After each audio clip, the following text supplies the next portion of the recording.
अध्याय 2। कई दिन के बाद वो फिर कफरनहूम में आया और सुना गया कि वो घर में है। फिर इतने लोग इकट्ठा हुए कि द्वार के पास भी जगह नहीं थी और वो उन्हें वचन सुना रहा था। और लोग एक लकवे के रोगी को 4 मनुष्यों से उठवाकर उसके पास ले आए। परंतु जब वे भीड़ के कारण उसके निकट ना पहुंच सके तो उन्होंने उस छत को जिसके नीचे वो था खोल दिया, और जब वे उसे उधेड़ चुके तो उस खाट को जिस पर लकवे का रोगी पड़ा था लटका दिया। यीशु ने उनका विश्वास देखकर उस लकवे के रोगी से कहा, हे पुत्र, तेरे पाप क्षमा हुए। तब कई शास्त्री जो वहां बैठे थे अपने अपने मन में विचार करने लगे, ये मनुष्य क्यों ऐसा कहता है? ये तो परमेश्वर की निंदा करता है। परमेश्वर को छोड़ और कौन पाप क्षमा कर सकता है? यीशु ने तुरंत अपनी आत्मा में जान लिया कि वे अपने अपने मन में ऐसा विचार कर रहे हैं, और उनसे कहा, तुम अपने अपने मन में ये विचार क्यों कर रहे हो? सहज क्या है? क्या लकवे के रोगी से ये कहना कि तेरे पाप क्षमा हुए, या ये कहना कि उठ अपनी खाट उठाकर चल फिर? परंतु जिससे तुम जान लो कि मनुष्य के पुत्र को पृथ्वी पर पाप क्षमा करने का भी अधिकार है, उसने उस लकवे के रोगी से कहा, मैं तुझसे कहता हूं, उठ अपनी खाट उठाकर अपने घर चला जा। वो उठा और तुरंत खाट उठाकर सबके सामने से निकलकर चला गया। इस पर सब चकित हुए और परमेश्वर की बड़ाई करके कहने लगे, हमने ऐसा कभी नहीं देखा।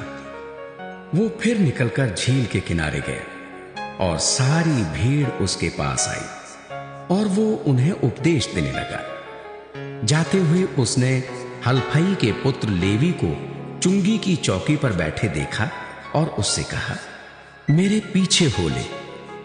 और वो उठकर उसके पीछे हो लिया। जब वो उसके घर में भोजन करने बैठा तब बहुत से चुंगी लेने वाले और पापी यीशु और उसके चेलों के साथ भोजन करने बैठे, क्योंकि वे बहुत से थे और उसके पीछे हो लिए थे। शास्त्रियों और फरीसियों ने ये देखकर कि वो तो पापियों और चुंगी लेने वालों के साथ भोजन कर रहा है, उसके चेलों से कहा, वो तो चुंगी लेने वालों और पापियों के साथ खाता पीता है। यीशु ने यह सुनकर उनसे कहा, भले चंगों को वैद्य की आवश्यकता नहीं, परंतु बीमारों को है। मैं धर्मियों को नहीं परंतु पापियों को बुलाने आया हूं। यूहन्ना के चेले और फरीसी उपवास करते थे, अतः उन्होंने आकर उससे ये कहा, यूहन्ना के चेले और फरीसियों के चेले क्यों उपवास रखते हैं, परंतु तेरे चेले उपवास नहीं रखते?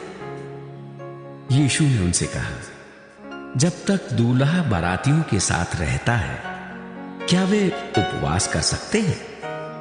अतः जब तक दूल्हा उनके साथ है तब तक वे उपवास नहीं कर सकते।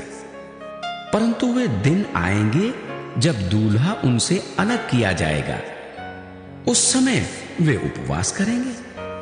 कोरे कपड़े का पैबंद पुराने वस्त्र पर कोई नहीं लगाता, नहीं तो वो पैबंद उसमें से कुछ खींच लेगा, अर्थात नया पुराने से, और वो पहले से अधिक फट जाएगा। नए दाखरस को पुरानी मशकों में कोई नहीं रखता, नहीं तो दाखरस मशकों को फाड़ देगा और दाखरस और मशकें दोनों नष्ट हो जाएंगी। परंतु नया दाखरस नई मशकों में भरा जाता है। ऐसा हुआ कि वो सब के दिन खेतों में से होकर जा रहा था और उसके चेले चलते हुए बालें तोड़ने लगे। तब फरीसियों ने उससे कहा, देख, ये सब के दिन वो काम क्यों करते हो जो उचित नहीं? उसने उनसे कहा, क्या तुमने ये कभी नहीं पढ़ा कि जब दाऊद को आवश्यकता हुई और जब वो और उसके साथी भूखे हुए तब उसने क्या किया था? उसने कैसे अबियातार महायाजक के समय परमेश्वर के भवन में जाकर भेंट की रोटियां खाई, जिसका खाना याजकों को छोड़ और किसी को भी उचित नहीं, और अपने साथियों को भी दी। तब उसने उनसे कहा, सब्त का दिन मनुष्य के लिए बनाया गया है, ना कि मनुष्य सब्त के दिन के लिए। इसलिए मनुष्य का पुत्र सब्त के दिन का भी स्वामी है।